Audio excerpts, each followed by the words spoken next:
Salut et bienvenue dans ce tutoriel où aujourd'hui je vous propose de découvrir comment créer un petit système de portfolio sous forme de grille en utilisant du CSS et surtout du JavaScript. Donc le principe de cette vidéo c'est de reprendre un petit peu le concept qui est disponible sur mon portfolio.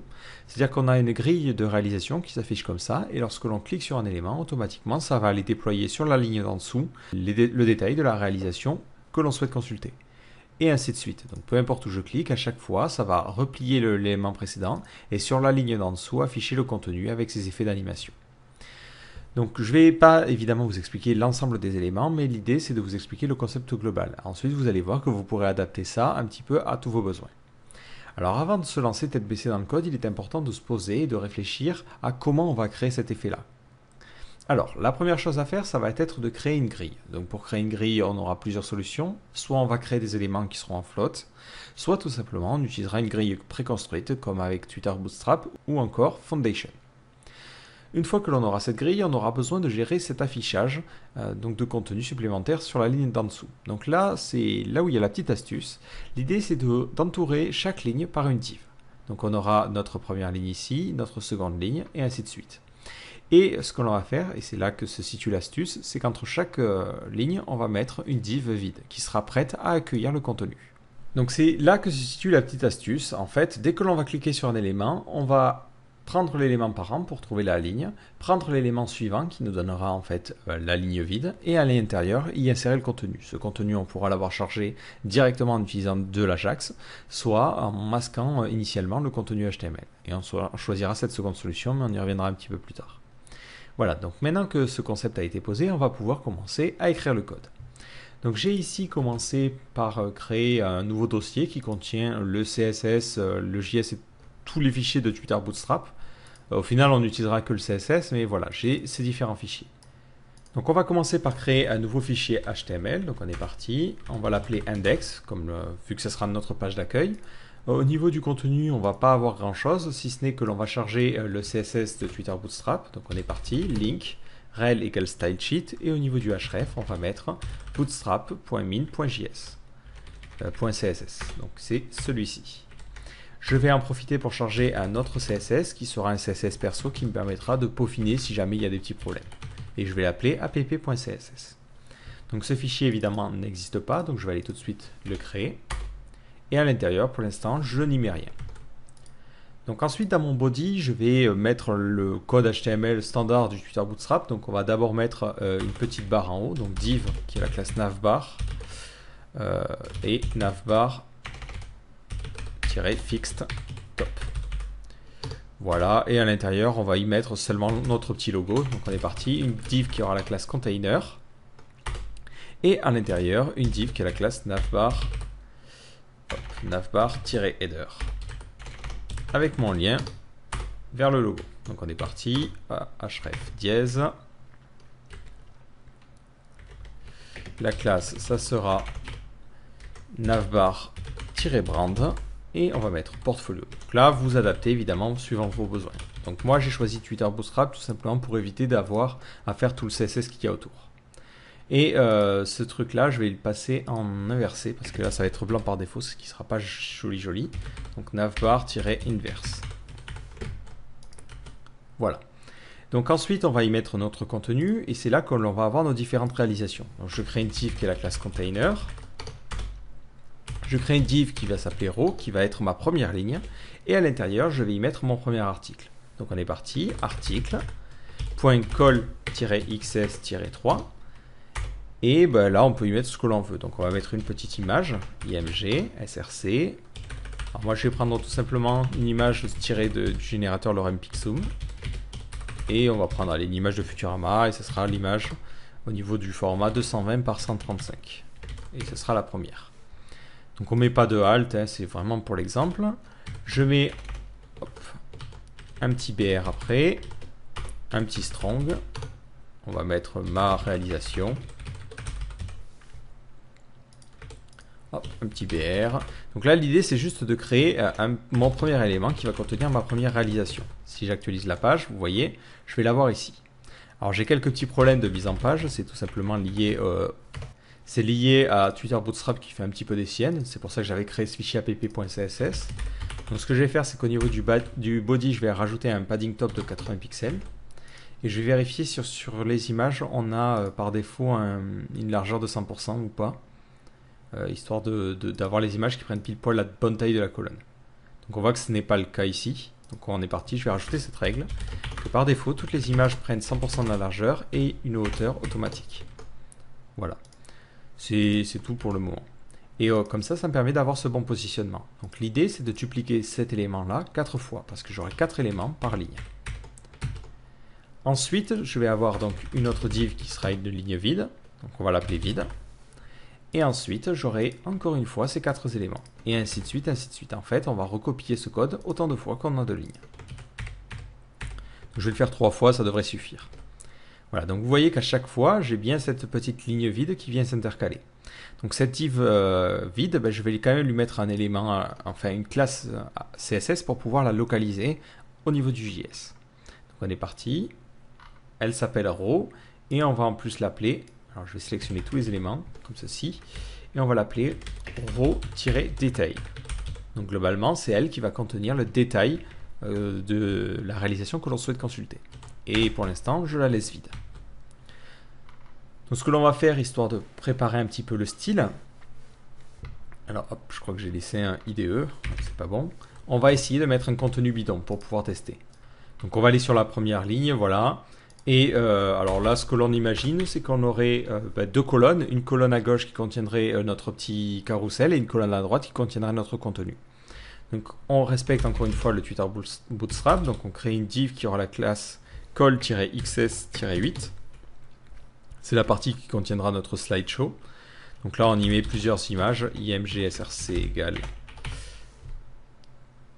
Donc là, encore une fois, je vais reprendre le placeholder, comme ceci. Et ça dupliqué 3 fois. Donc à chaque fois, je change le numéro de l'image pour pouvoir avoir différentes images qui sont affichées. Et à droite, donc on aura une autre div qui aura la classe call-xs-4 pour faire une somme de 12 évidemment. On aura un petit h2 qui mettra le titre, mon projet. On aura ensuite un petit paragraphe qui contiendra un EM. Donc là, EM, mon... Voilà, ce sera par exemple le type du projet. Donc là, c'est un projet WordPress et on n'oublie pas de fermer le P. Et après, on peut imaginer une petite description, un petit lorem ipsum qui expliquerait un petit peu de quoi il s'agit. Voilà, donc ça, c'est notre présentation. Si j'actualise, vous voyez que ça fonctionne à peu près correctement. Alors j'ai un petit problème au niveau du H2. Encore une fois, je peaufine rapidement, mais il faudrait avoir un CSS un petit peu plus poussé. Vu que là, on se consacre évidemment que sur l'exemple, je vais juste supprimer le margin top du H2 pour qu'il se situe en haut. En plus de ça, je vais mettre un HR au-dessus et en dessous. Donc ça m'embête parce que vu que j'utilise ici des éléments en float, il faudrait mettre le HR en dehors. Ce que je ne peux pas trop faire, hein, vu que je veux garder vraiment qu'une seule div qui va contenir le détail. Donc ce que je vais faire, c'est que je vais mettre un HR, et entre les deux, encore une div qui a la classe row, et à l'intérieur mon contenu. Voilà, comme ça permet, vous allez voir, d'avoir ce petit séparateur en haut et en bas, qui permet d'avoir un truc un petit peu plus agréable. Et le H2, c'est le margin top que je veux à 0. Voilà, je me suis un petit peu fourvoyé. Et vous voyez que maintenant, j'ai un bon alignement sans forcément avoir eu besoin d'écrire beaucoup de CSS. Donc maintenant, la question, c'est comment on va faire ça en JavaScript. Comment on va arriver à injecter ce contenu à cet endroit-là. Donc vous avez plusieurs solutions. Comme je vous l'ai dit, une première solution, ça serait tout simplement d'utiliser de l'Ajax. Lorsque l'on clique sur cette réalisation, je vais charger en Ajax un contenu que j'affiche ensuite à cet endroit-là. Vu que moi, j'ai pas beaucoup de contenu ici, ce que je vais préférer faire plutôt, c'est directement insérer le contenu, le détail dans cette div-là. Alors pourquoi je fais ça? Parce que je n'ai pas beaucoup de réalisation. Du coup, ça me permet... je sais que je ne vais pas avoir un code HTML qui va être non plus hyper poussé. L'autre raison, c'est pour le référencement. Google, lui, ne voyant que le code HTML, je sais qu'il va parser ce contenu-là et du coup avoir accès aux détails. Il n'aura pas besoin de gérer ce clic-là. Donc c'est plus simple pour moi. Donc ce que je vais faire ici, je vais renommer mon index.html en index.php. Pourquoi? Parce que ça va être un petit peu chiant si à chaque fois je dois recopier le code et encore. Ce que je vais faire, c'est que je vais utiliser des boucles PHP pour pouvoir générer l'exemple plus rapidement. Sachant que si vous ne faites pas du PHP, ne vous inquiétez pas, vous pouvez continuer en HTML. Moi, c'est juste pour évidemment gagner un petit peu de temps. Donc là, ce que je vais faire une petite boucle qui permet de faire ça 4 fois. On est parti, for $i égale 0, $i égale 1, $i est inférieur à 4, on peut vraiment le faire que 4 fois, et à chaque fois on incrémente. Voilà, et du coup ça me permet d'éviter d'avoir à écrire tout ce bordel là. Et ensuite je ferme en faisant un for. Alors là, j'utilise vraiment le PHP dans son plus simple appareil comme un petit système de moteur de template. Et ce que je vais faire, c'est que ici, plutôt que de mettre un numéro qui est toujours 1, je vais remettre le numéro de l'incrémentation. Donc c'est echo $i. Ce qui me permet automatiquement, vous voyez, d'avoir à chaque fois une image différente. Pareil, pour répéter le nombre de lignes, on va le faire en PHP. For $i égale 1, $i est inférieur ou égal à 3, on va faire 3 lignes, et $i++. Voilà, alors d'ailleurs pour éviter que les variables se court-circuitent, ce $i on va l'appeler plutôt $j. Et je le mets à cet endroit-là. Voilà, on a la div qui a la classe rowDetail qui est entièrement vide, et tout ça on va le répéter plusieurs fois. And for. Voilà, ce qui me permet, vous voyez, de supprimer tout ce code-là, de garder un code le plus simple possible et de toujours avoir cette prévisualisation. Alors, comme je vous l'ai dit, le but, c'est directement d'avoir le code HTML qui va être injecté dans cette div-là, dans nos articles. Donc, ce que je vais faire, c'est que je vais mettre une classe supplémentaire ici, work, pour pouvoir aussi styliser et gérer un peu plus l'espacement. Et on va créer une autre div qui va s'appeler work_detail, qui va contenir le détail. Et qui va contenir ni plus ni moins que le contenu que l'on avait tout à l'heure. Donc je vais le recopier. Voilà, du coup ici on retrouve notre contenu. Donc, et ici vous actualisez, forcément ça va foutre un sacré bordel, hein, vous le voyez. Donc ce que l'on va faire, c'est qu'on va masquer directement ça. Donc au niveau de mon CSS, on est parti. .workDetail, display none. Et là on a fini de créer la première partie de notre code. On va peut-être rajouter une dernière petite chose, c'est l'espacement. Donc au niveau de notre classe .work, margin 10 en haut et en bas et 0 sur les côtés. Ça permet... alors, d'ailleurs, est-ce que c'est judicieux? Non, on va juste mettre un margin top et un margin left. Pourquoi? Parce que par défaut, le call XS va avoir des marges ou peut avoir des paddings et du coup, ça évite qu'on marche sur les règles qui ont déjà été écrites par Twitter Bootstrap. Voilà, donc margin top plutôt et margin bottom de 10 pixels. Qui va donner un petit peu d'air à notre élément. Voilà, donc là on a fini pour la partie HTML. Maintenant on va pouvoir partir sur la partie JavaScript, donc c'est la partie évidemment qui nous intéresse. Donc la première chose à faire, c'est de charger jQuery. Donc au niveau de notre fichier HTML, tout en bas, juste avant la fermeture de body, on est parti, on ouvre la balise script. Au niveau du SRC de cette balise, on va charger directement jQuery depuis Google. Donc là, hop, je me souviens jamais du lien, en tout cas je ne l'ai pas en mémoire. Donc là, on va prendre jQuery 2 parce qu'on se fout un peu de la compatibilité des vieux navigateurs. Et on va le coller à cet endroit-là. Ensuite, on va faire une autre balise script et on va mettre notre propre CSS, notre propre JS. Et là, on va mettre js/portfolio.js. Ce fichier n'existe pas, donc tout de suite, je le crée. Et pour l'instant, à l'intérieur, je n'y mets rien. Donc à l'intérieur de ce fichier, on va d'abord attendre que jQuery et que le document soit bien chargé. Donc pour cela, on fait jQuery, donc document. Lorsque le document est ready, on va lancer une fonction qui prend en paramètre l'alias de jQuery. Donc ça permet d'attendre que le code HTML soit bien chargé et d'éviter aussi les conflits si jamais on a d'autres librairies qui choisissent de s'appeler $. Alors, ce que l'on doit faire, c'est détecter lorsque l'on clique sur une réalisation. Donc une réalisation à la classe work. Donc dès que l'on va cliquer sur un .work. Donc on est parti, $.work.click. Ça lance une fonction qui prend en paramètre l'événement et ensuite qui va pouvoir faire une série de codes. Donc première chose que l'on fait, c'est que l'on court-circuite le clic en faisant e.preventDefault. Donc ça permet de dire, bon ben, peu importe sur quoi tu as cliqué, on coupe, on arrête l'exécution. On a besoin ensuite de récupérer la ligne suivante. Alors, c'est là qu'il va falloir être malin.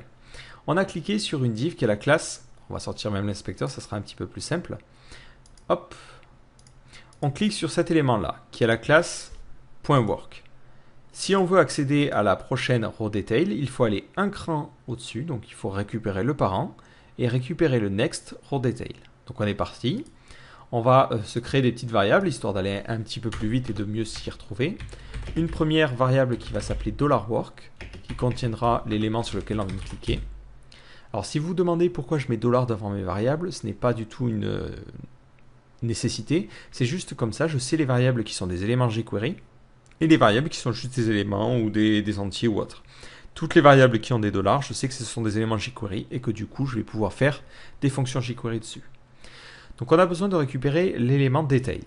Donc on est parti, on va le sauvegarder dans une variable, detail. Donc on récupère l'élément sur lequel on a cliqué. On remonte d'un cran. Et ensuite, on cherche tous les row-detail. Alors je peux faire next ou next all. Next me récupérera juste l'élément suivant et next all ça les récupère tous. Alors pourquoi je fais un next all? Parce que si jamais peut-être je veux mettre des éléments entre, je pourrais imaginer par exemple que j'aurai un détail toutes les 2 lignes ou autre. Donc ça peut être, le cas peut arriver.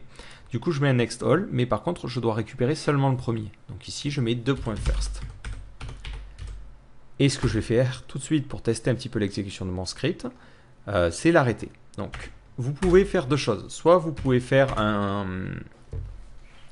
petit detail, par exemple .append pour ajouter du contenu bidon, soit carrément l'arrêter au niveau de votre console. Alors, je vais vous montrer ça pour changer un petit peu et parce que c'est une méthode un petit peu plus propre de manière générale lorsque vous écrivez du code. Donc, dans votre éditeur, vous avez la possibilité de détecter et d'ouvrir les différents fichiers JS qui sont chargés. Alors, pour ce faire dans votre console, il faut aller dans la partie, alors si vous êtes sur Firefox, c'est dans la partie Debugger, et voyez que vous avez accès à vos différents fichiers JS, et vous pouvez y mettre des points d'arrêt. Si vous êtes sur Chrome, ça va être légèrement différent, alors je vais vous l'ouvrir aussi. Hop, donc on va copier le lien. Alors pourquoi je vous montre ça? Parce que c'est très très important, selon moi, pour bien faire du développement et bien comprendre un petit peu comment s'exécute votre script. Donc vous sortez la console développeur en faisant F12. Donc elle peut être en bas ou à droite, on s'en balance. Et si vous allez dans Source, vous voyez que vous avez les JS. Et là, pareil, vous avez accès aux fichiers JS que vous pouvez débugger. Donc vous pouvez mettre comme ça des points d'arrêt. Donc nous, on va rester ici sur Firefox. Mais franchement, j'ai pas forcément de préférence. Donc on va mettre un point d'arrêt ici. Si vous actualisez maintenant votre page, automatiquement, lorsque je vais cliquer sur un élément, vous voyez que ce point d'arrêt passe au vert. Et mon script s'est arrêté ici. Et je peux le piloter, donc je peux aller à l'élément suivant et ainsi de suite, ainsi de suite. Ce qui me permet aussi d'avoir accès aux différentes variables. Donc je vais aller à l'élément suivant et vous voyez que detail ici contient bien cette div là, cette div qui est soulignée. Impeccable. Donc après, si je veux faire des choses dessus, je pourrais évidemment rajouter du contenu. Par exemple, detail.append test. En fait, au moment où je suis dans cette console-là, c'est comme si je m'étais arrêté à cette ligne-là. Donc ça me permet de faire des tests, de vérifier mon code et ainsi de suite, ainsi de suite. Voilà, donc vous voyez ici que ça fonctionne bien. Donc on va masquer ça et on est reparti. Donc ce que je dois faire maintenant, c'est prendre ce contenu-là, workDetail, et l'injecter à l'intérieur de ça. Donc ce workDetail, je vais aussi le sauvegarder dans une variable. Donc on est parti, var workDetail. C'est tout simplement la div qui est la classe work_detail qui se trouve dans work. Alors là, vous avez deux façons d'écrire les choses. Soit vous l'écrivez comme ça, soit vous l'écrivez en faisant $work.find et vous sélectionnez ensuite workDetail. À vous de voir. Moi, je préfère cette nomenclature-là. Donc là, automatiquement, ça va sélectionner mon élément et ensuite, je peux l'injecter dans detail. Donc on est parti. Detail.append et je rajoute work_detail. Attention, workDetail par défaut va être masqué parce que ce sont les règles comme ça CSS qui le veulent. Donc ce que je vais faire, c'est que je vais faire un point chaud. Donc on va faire un petit essai, j'actualise ma page, je clique et je vois que ça affiche bien mon contenu. Alors, en revanche, j'ai un petit problème. Si j'inspecte maintenant mon élément et que j'inspecte cet élément-là, vous remarquez quelque chose d'un petit peu bizarre. Dans le premier élément, j'ai bien la classe workDetail. Par contre, dans le second élément, workDetail a disparu. En effet, lorsque vous lui dites append, il va dire bon, ok, cet élément, je dois le déplacer et aller l'injecter dans cette nouvelle ligne. Et ça, c'est pas quelque chose que l'on souhaite parce que si jamais après on revient et qu'on clique ailleurs, on va perdre ce contenu-là. Donc ici, plutôt que de sauvegarder directement l'élément natif, on va sauvegarder un clone. Donc on fait .clone. Donc c'est un clone qui n'existe pas dans le code HTML, mais qui est sauvegardé en mémoire. Et lorsqu'ensuite on va pouvoir l'append ou le prepend ou faire ce que l'on veut avec, c'est le clone qui sera ajouté. Du coup, l'élément original, lui, restera en place. Ce qui évitera comme ça que l'on perde l'élément original. Donc là, vous voyez, hop, si j'actualise, hop, ça fonctionne bien. Je clique sur cet élément-là, ça marche. Quand je clique en revanche sur l'autre, ben, il va s'ajouter, et ainsi de suite. Ils vont s'ajouter au fur et à mesure. Donc ça, c'est pas quelque chose que je souhaite. Donc je vais avoir besoin de gérer le masquage de l'élément précédent. Mais attention, par défaut au démarrage, on n'a pas d'élément actif. Donc ce qu'on va faire, c'est qu'on va créer une variable qu'on va appeler active, qui contiendra l'élément actif. Et par défaut, il sera false. Ensuite, ce que l'on va faire, c'est qu'on va dire, lorsqu'on append le contenu, qui est ici, donc là d'ailleurs le point chaud, on peut le mettre là, hein. Voilà. Lorsque l'on l'append, on va sauvegarder dans active l'élément qui est actuellement actif, qui est donc workDetail. En revanche, au démarrage, si actif n'est pas false, donc if différente de $active, dans ce cas-là, l'élément, on doit le supprimer. L'élément actif, .remove. Donc on le supprime du code HTML. Si maintenant j'actualise ma page, je clique sur ma première réalisation, je vois que rien ne se passe, donc je vais sortir l'inspecteur de code et aller dans la console. Donc on me dit $active.remove is not a function. Donc là c'est if active, je me suis trompé, désolé. Donc j'actualise la page. C'est vrai que ça laisse peu d'espace lorsqu'on sort le debugger, mais si je clique sur la première réalisation, vous voyez que je vois mon premier projet. D'ailleurs on va rajouter une lettre là parce qu'on ne sait jamais sur quel projet on est. Donc on va mettre $i, un petit espace, un tiret, $j. Ouais. Alors il va falloir le mettre à deux endroits à la fois. Donc on va le mettre ici et on va le mettre aussi sur la partie détail. Voilà, comme ça on a les différentes lignes à chaque fois. Donc d'ailleurs c'est plus intelligent de mettre d'abord la ligne puis la colonne. Donc $j puis $i. Voilà. Comme ça, ça permet de localiser, de vérifier que c'est bien le travail sur la réalisation sur laquelle on a cliqué qui est affiché. Donc si je clique ici, vous voyez que ça fait mon projet 1.2. Si je clique ici, ça fait mon projet 1.4 et l'autre élément a bien disparu. Pareil, si je clique hop, sur cette réalisation-là, vous voyez que c'est bien celle-là qui apparaît et celle du dessus qui a disparu. Donc là, c'est bien sympa, mais ça manque un petit peu d'animation. Ce qu'on veut faire, c'est animer le système. On va rajouter des animations. Donc là, on append ce contenu-là. Ce contenu-là, on l'affichait directement. Donc là, on ne va pas l'afficher. Voilà, on l'append et ensuite on fait $work_detail.slide down, ce qui permet de l'afficher avec un effet de slide. En revanche, lorsque l'on masque quelque chose, on ne le supprime pas, mais on va le slide up. Donc $active.slide up. En revanche, je ne veux pas que ce code HTML reste sur la page indéfiniment. Donc on va préciser une durée d'animation de une demi-seconde et lorsque l'animation sera terminée, l'élément on le supprimera.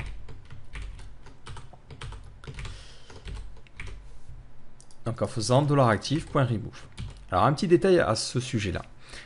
Si on déclenche cette animation, ce bout de code-là va s'exécuter une demi-seconde après qu'on ait fini l'animation. Donc le problème c'est que pendant cette demi-seconde, le active aura changé de valeur.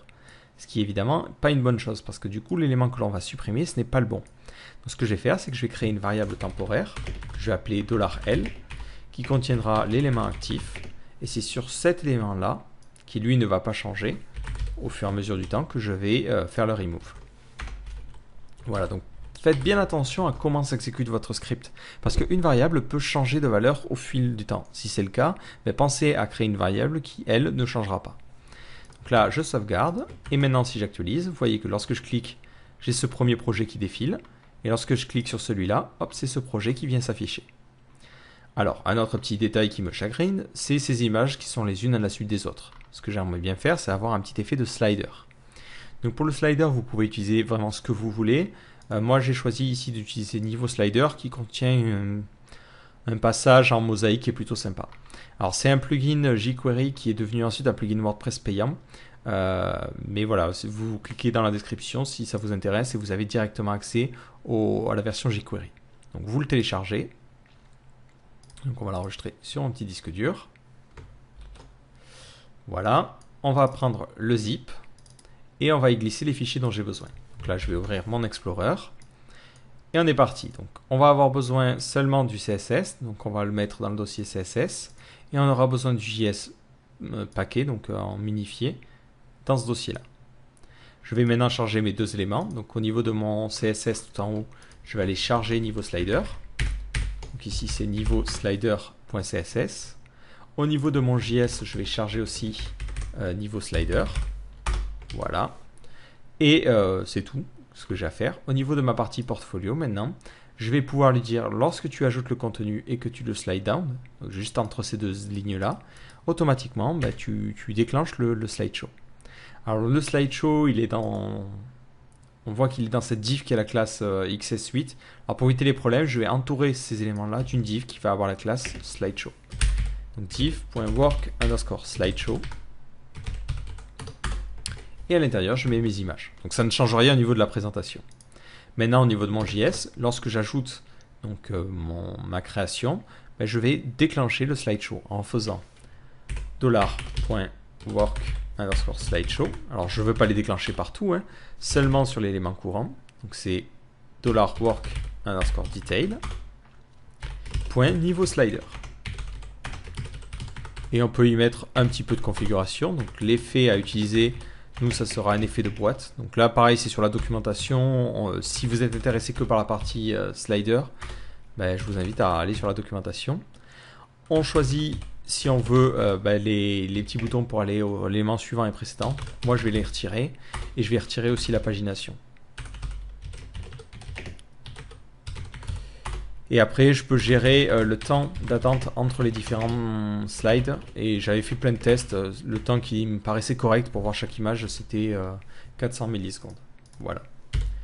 Alors, ce que je vous conseille de faire quand vous commencez à avoir du code comme ça, c'est de créer des fonctions. Pourquoi? Parce que les fonctions sont un petit peu plus claires au niveau du fonctionnement. Ouais, c'est génial la répétition. En fait, là, vous voyez qu'on a du mal à comprendre qu'est-ce qui fait quoi. Donc, le mieux, c'est vraiment de séparer par des fonctions. Donc, on va créer une première fonction qui va s'appeler showElements. Donc je me fous en fait complètement de la no. Voilà. Donc dans cette fonction là, on va gérer juste l'affichage, comme ceci. Voilà, et lorsqu'on a affiché l'élément, on fait un petit slide down, que l'on peut regrouper à cet endroit là d'ailleurs. Hop. Et ensuite, on fait $active égale work_detail. Ensuite, on va créer une fonction qui s'appelle hideActive, qui sera une fonction. Donc l'idée, c'est vraiment de séparer un petit peu par morceaux de code pour pouvoir ensuite mieux s'y retrouver et mieux comprendre notre code. Et après, par exemple, une nouvelle fonction qui va s'appeler build_slide_show, qui sera une fonction qui fera juste la partie build du slideshow. Donc là, qui fera juste ça. Après, on pourrait injecter des variables, mais là, c'est vraiment pour séparer les codes. Comme ça, si hop, je reviens et que je sépare mon code, vous voyez qu'on a beaucoup plus de lisibilité. Lorsque l'on clique sur un élément, ce que l'on va faire, c'est qu'on va show l'élément courant, comme ceci. Si on a un élément actif avant, donc if $active, ben, automatiquement, on va faire un hideActive. Voilà, et lorsqu'on a affiché l'élément, ici, on fera un build_slideshow. Moi, je trouve qu'en termes de lisibilité, c'est un petit peu plus simple. Après, ça peut être qu'un avis personnel et vous n'êtes pas du tout obligé d'être d'accord avec moi. Donc, hop, maintenant que j'ai fait ça, je vais pouvoir retourner sur ma page et essayer d'actualiser. Je vais cliquer sur ma première réalisation. Et vous voyez que j'ai cet effet qui défile beaucoup trop vite, c'est toutes les 4 secondes, plutôt que ça doit changer d'élément. Voilà, petite erreur de frappe. Donc là, vous voyez que maintenant, j'ai le petit slider qui s'est mis en place. Voilà, et qui permet de faire défiler les éléments. Et dès que je vais cliquer sur un autre élément, hop, il va se masquer et afficher l'élément suivant. D'ailleurs, hop, je vois qu'il y a un petit problème au niveau du slide down. Donc là, hop, on va le séparer dans sa fonction $workDetail.slideDown. Voilà, ce qui permettra d'éviter d'avoir ce problème d'animation qui ne se lance pas. Donc là, hop. Voilà, et vous voyez qu'on a ce système qui se lance bien. Alors après, si on voudrait améliorer, ce que l'on pourrait faire, et ce que l'on va faire, tiens d'ailleurs, c'est inspecter cet élément-là, voir sa taille. Donc ici, on voit que c'est 346 en hauteur pour cette div-là. Et fixer sa taille pour éviter qu'on ait cet effet Si vous voulez, quand on clique, vous voyez que la barre devient grande puis devient petite. Parce qu'en fait, il y a toutes les images qui s'affichent les unes en dessous des autres. Puis ensuite se masque parce qu'on a le slideshow qui se déclenche. Donc pour éviter ce problème-là, on peut fixer directement la hauteur en disant que work underscore slideshow. Donc on est parti. Cette classe-là, donc on va lui créer une règle dans le app.css et on va lui dire que ça a une hauteur de 346 et avec un overflow y hidden. Ou hidden, je ne sais plus du tout comment ça se prononce. Ce qui permettra d'éviter d'avoir cet effet-là et d'avoir un effet beaucoup plus fluide, vous voyez, en termes de contenu. Ensuite, un autre élément que l'on souhaite avoir, si on regarde l'animation originale, c'est un effet d'apparition de tous les éléments les uns à la suite des autres. Ça donne un petit effet un petit peu plus sympa, un petit peu plus fluide. Donc là, on ne va pas se prendre forcément la tête. Vous allez voir que cet effet est assez simple à créer. On va imaginer qu'on va mettre une classe sur chaque élément dans l'ordre d'apparition. Donc là, on est parti. Classe égale stagger1. Ce serait le premier élément qui serait affiché. Et ensuite, vous devinez, on incrémente. Stagger2 pour l'élément suivant, stagger3 jusqu'à stagger autant qu'on veut, quoi. Et le slideshow apparaîtra en dernier, donc on lui mettrait la classe ici, stagger8. Stagger4. Ensuite, au niveau de notre JS, lorsque l'on a affiché les éléments, on va faire une petite boucle. On est parti. Animation. Donc on a 4 éléments, donc on ne va pas aller au-delà. For var i égale 1. I est inférieur ou égal à 4. Et i++. Pour chacun de ces éléments, on va sélectionner l'élément qui correspond. Donc c'est stagger suivi du numéro. Dans workDetail, donc dans l'élément que l'on souhaite afficher. Donc d'abord on commence par le masquer. Alors, on ne va pas le masquer totalement, on va juste lui définir une opacité à 0. Et on va le décaler par la gauche. Donc vous pouvez utiliser d'autres librairies comme Velocity pour par exemple utiliser plutôt les transformations CSS qui ont une meilleure performance. Là le but c'est de ne pas compliquer la chose, donc on va juste modifier l'attribut marginLeft. Et par défaut on va le mettre à moins 20 pixels, ce qui va décaler un petit peu sur le côté. Donc on met moins 20. Ensuite on marque un délai de 300 millisecondes. Et ensuite on anime pour afficher l'élément. Dans l'animate, on défait en fait ce qu'on a fait. On remet une opacité à 1 et un margin left à 0. Si j'actualise la page, alors la bonne page, hop, vous voyez que au bout de 300 millisecondes, ça attend et ensuite ça affiche. Ben, ce qu'on va faire, c'est incrémenter ce délai en fonction de cette variable-là. Donc là, on rajoute 200 multiplié par i. Ce qui fait que le premier élément, donc il a 1, il apparaîtra au bout de 500 millisecondes. Le second, il apparaîtra au bout de 700 millisecondes, 900 et ainsi de suite. D'ailleurs, on va le laisser à commencer par 1, mais vous pouvez comme ça changer la valeur. Vous pouvez même imaginer boucler beaucoup plus de fois et ainsi de suite. Mais là, comme ça permet déjà d'avoir un petit effet d'animation avec un petit délai, à moindre coût, entre guillemets. Bon, c'est pas optimal en termes de performance, mais pour notre cas de figure, ça suffit largement. Donc si j'actualise et que je charge la page, vous voyez que maintenant, j'ai mes éléments qui apparaissent au fur et à mesure les uns des autres. Je vais rajouter un petit style au niveau du CSS, rajouter que l'EM a une opacité de 0.7. J'ai du mal à voir ce que ça va donner, juste pour qu'on ait ce texte un petit peu plus léger. Voilà. Allez, on peut même, je pense, y être un peu plus gourmand. 0.4, voyons. Bon, c'est un petit peu trop. Allez, 0.6 pour mettre tout le monde d'accord. Mais vous voyez que là, hop, on a déjà créé notre petit effet. Alors, il nous reste quelques petits trucs à débugger. Premier problème, c'est que si on clique sur un élément qui est déjà en cours, vous voyez que l'animation se redéclenche plusieurs fois, ce qui n'est pas idéal. Donc ce qu'on va faire, c'est qu'on va rajouter une classe active sur un élément. Donc on est parti. Au niveau de notre JS, lorsque l'on va cliquer sur cet élément-là, donc c'est sur le $work, on va lui rajouter la classe active. Donc là, on va le faire ici. Donc là, c'est la partie exécution, traitement, si vous voulez. Tout le reste en haut, c'est les fonctions. Donc la $work.add classe active. Et tous les autres, donc c'est tous les éléments qui ont la classe work, on leur supprime la classe active. Donc on inverse le code, sinon il va tout de suite supprimer la classe de l'élément qu'on vient de créer. Voilà. Donc ça supprime toutes les classes actives et ça l'ajoute à l'élément courant. Ce qui fait que si jamais l'élément sur lequel on clique, if, donc on va le mettre juste ici. ouais, bon, if $work.as class active, dans ce cas-là, automatiquement, ce que l'on va faire, c'est qu'on va retourner true. On arrête l'exécution du script. Ça ne sert à rien d'aller plus loin parce que l'élément sur lequel on est déjà l'élément actif. Donc si ça ne sert à rien de déclencher quoi que ce soit. Donc on va faire un petit essai. Je clique sur cet élément. Je vais l'inspecter tout de suite. Alors l'inspecteur a toujours du mal. Vous voyez qu'il a la classe active. Lorsque je clique dessus, il ne se passe rien. Je clique sur un autre élément. Cette classe disparaît. Et ça affiche l'élément suivant qui lui aura aussi la classe active. Donc ça permet déjà de résoudre ce petit problème. Ensuite, l'autre problème que j'ai, c'est que si j'actualise la page ici, je perds l'élément sur lequel je suis. Si j'ai envie de passer le lien à un pote, par exemple, ben, c'est pas très pratique.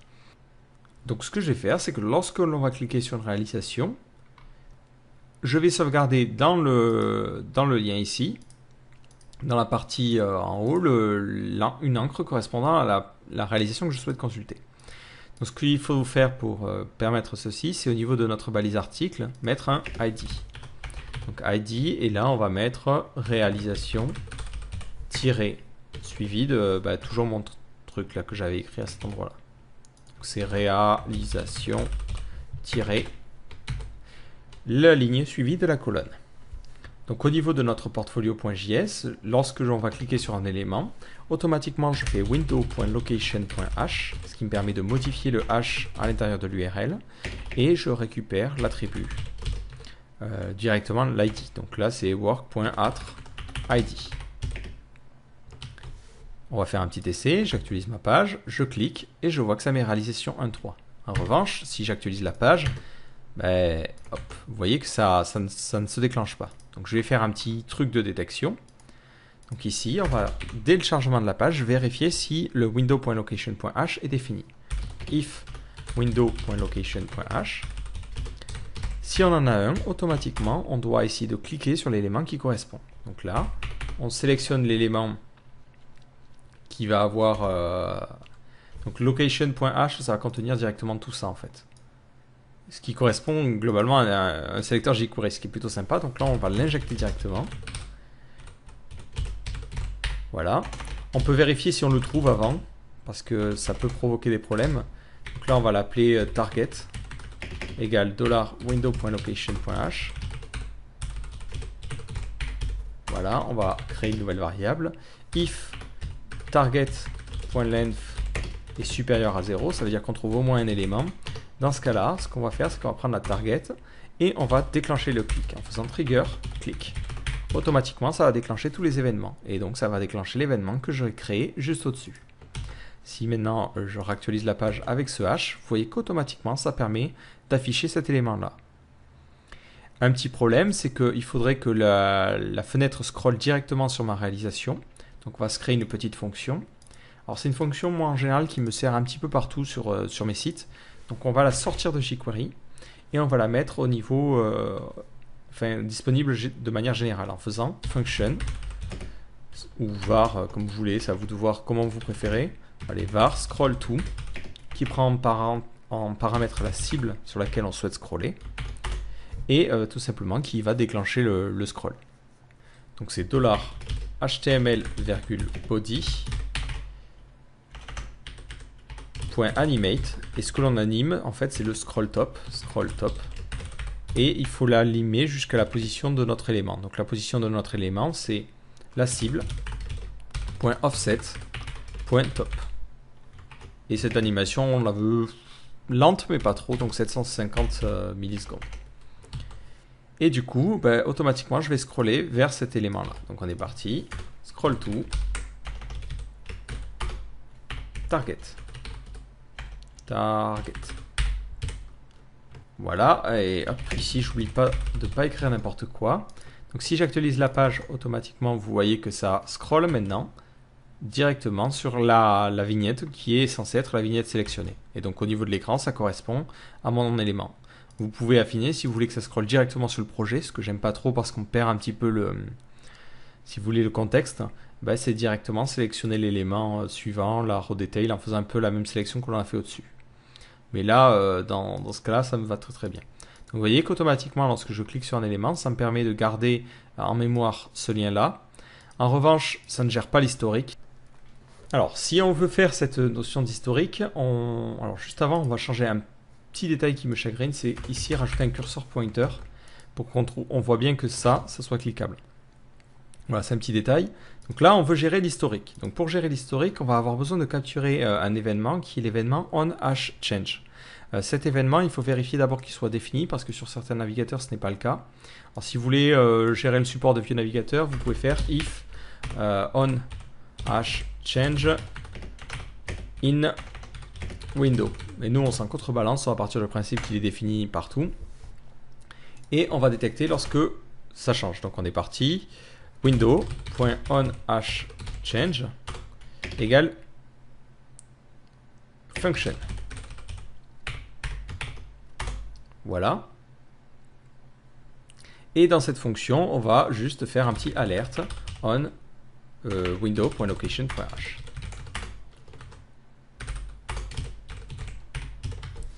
Donc je sauvegarde, j'actualise. Et si je clique sur cet élément, vous voyez que ça fait ça. Si je reviens en arrière, vous voyez que ça détecte bien ça. Et ce que l'on va faire, c'est qu'on va copier en fait tout ce code-là. Donc là, hop, on prend tout le code que l'on avait écrit ici. On va le déplacer dans cette fonction-là. On va supprimer donc notre alerte. Et le point d'entrée, qui était le $vis ici, change. Ce sera directement le window.location.hash. Il faudra peut-être vérifier si jamais vous avez d'autres encres sur votre page, comme par exemple l'encre par défaut ici, qu'elle ne se déclenchera pas. Donc d'ailleurs, vous allez voir que ça créera un petit problème, mais on y reviendra juste après. Donc dès que le hash change, entre guillemets, ça va déclencher ça. Donc là, lorsque l'on clique sur une réalisation, la seule chose que l'on a à faire, c'est tout simplement changer le hash en faisant window.location.hash égale vis.atr.id. Attention, du coup au niveau de notre fonction, on l'avait copié tout à l'heure, ça on n'a plus besoin de le faire. Voilà, donc on va essayer maintenant d'exécuter notre script. Normalement ça ne devrait pas trop poser de problème. Donc on arrive sur la page d'accueil. Rien ne se passe. Je clique sur la première réalisation, impeccable. Je clique sur la 1.4, impeccable. Je reviens en arrière et c'est la 1.3 qui s'affiche. Ça fonctionne super bien. Donc globalement, il faut dire que cet événement-là, on ne va l'exécuter que lorsque on a bien cliqué sur un élément. Donc on va faire un petit bout de code, on va sortir la console, on va stocker le hash. Donc hash égale window.location.hash. Et ce que je vais faire, c'est que je vais vérifier si dans cette chaîne-là, dans mon hash, j'ai bien réalisation. Parce que vous l'avez remarqué, on a mis au niveau des ID toujours réalisation tirée. Donc on est parti, hash.indexOf, et on cherche l'index de... Et on cherche la variable réalisation tirée. Je vois que ça me donne -1. Alors on va essayer de cliquer sur une réalisation. Hop. Je récupère le hash. Donc je reviens sur ce que j'avais écrit un petit peu au-dessus. D'ailleurs on va écrire ça en une ligne. On va faire directement window.location.hash. Donc là ça me donne 1. Donc ça veut dire que ça fonctionne bien. Si jamais je reclique sur quelque chose, hop, ça va me donner -1. Donc on est parti. Hop, c'est à cet endroit-là. If window.location.hash est .indexOf, donc c'est réalisation tirée, est inférieur à 0, strictement inférieur, parce que le hash peut commencer par réalisation tirée. Hop, on va même rajouter le tiret. Dans ce cas-là, on ne fait rien. On fait directement return true. De la même façon, si là c'est if work.length est inférieur à 1 ou que l'élément a la classe active, comme on a vu tout à l'heure, on s'arrête. Ça veut dire que l'élément n'existe pas, on peut rien faire. Donc ça sert à rien d'essayer de faire quelque chose. Voilà, donc là, ça devrait déjà mieux fonctionner. Donc on va faire un petit essai, j'actualise la page. Là, je vois que l'élément 1.4 ne se déclenche pas alors qu'il devrait. Donc on va examiner la page, on va vérifier dans la console qu'on n'ait rien. Non, alors il y a quelque chose qui doit mal se passer. Premier réflexe, on sort la partie debugger, on va ouvrir portfolio.js et c'est à partir d'ici qu'on va débugger. Donc on est parti. J'actualise la page et je vois que ce truc n'est pas déclenché. En effet, si je descends tout en bas, on disait bon ben ça déclenche le clic, mais le clic ne va pas changer le hash, du coup il va rien se passer. Donc en fait ici j'ai besoin de lancer manuellement dès le démarrage de la page un petit window.onHashChange. Voilà, et comme ça me permettra de lancer la fonction dès le démarrage. Donc on va actualiser la page. Cette fois-ci je vois que le point d'arrêt est bien déclenché, donc on va laisser le script s'exécuter. Et je vois que la réalisation 1.4 c'est bien affiché. Alors hop, je ressors l'inspecteur, je vais masquer notre petit point d'ancrage que il se supprime automatiquement, plutôt sympa, ok. Voilà, vous voyez que maintenant on a notre réalisation et on peut passer d'une réalisation à l'autre. Et si j'utilise l'historique, ça me permet d'aller à une réalisation puis de revenir sur l'autre. Voilà, et si je veux revenir après en arrière, ça se bloquera sur cette dernière réalisation qu'on a consultée. Donc voilà, je crois que là on a fait le tour un petit peu des différentes fonctionnalités. Donc vous voyez que si on prend les choses calmement, là on arrive à peu près à créer quelque chose de relativement sympa. Donc après évidemment vous pouvez rajouter vos propres fonctionnalités, vos propres fonctionnements, mais là on a quelque chose qui fonctionne plutôt correctement, qui gère en plus l'historique, le transfert de liens, qui gère les systèmes d'encre et tout ça qui fonctionne correctement. Alors on va faire un petit essai, mais normalement ça fonctionne à peu près sur tous les navigateurs. Alors, j'ai pas essayé sur les vieux navigateurs, mais Internet Explorer, Chrome, il n'y a pas de problème à ce niveau-là. C'est tous les modernes, entre guillemets, le comprennent. Vous voyez, hop, si je reviens en arrière, automatiquement, j'ai ce système. On a juste un petit détail qui chagrine un petit peu, c'est l'alignement qui n'est pas correct. C'est tout simplement parce que j'ai cumulé les rows un petit peu trop. Les rows ROW, hein, vous inquiétez pas. Ici, j'ai une div qui est la classe row, work detail, et encore une row ici. En fait, c'est là, ici, j'ai pas besoin de ça du tout. Voilà. Là, si j'actualise, maintenant, vous voyez que j'ai un alignement correct. Donc voilà, j'espère que ce tutoriel vous aura permis de mieux comprendre un petit peu comment fonctionne cet effet. Donc vous voyez qu'il n'y a pas forcément grand chose de très complexe. Il suffit de bien poser les choses et on arrive assez rapidement à un résultat correct sans forcément écrire 3 tonnes de JavaScript. Donc après, évidemment, j'ai ici sorti le JS un petit peu comme ça venait. J'ai essayé d'organiser avec quelques fonctions. Mais on peut toujours améliorer les choses et essayer d'organiser le code un petit peu mieux. Donc après, c'est à vous de voir. Si vous souhaitez faire évoluer ce script, vous pouvez améliorer évidemment l'organisation de ce code-là. Mais là, le but, c'est de créer quelque chose qui fonctionne et vous voyez que ça fonctionne déjà très correctement. Donc j'espère que ce tutoriel vous a plu et si vous avez des questions ou des suggestions sur d'autres fonctionnalités que vous ne comprenez pas, n'hésitez pas à poster un commentaire ou à venir nous voir sur IRC. Donc rendez-vous dans une prochaine vidéo.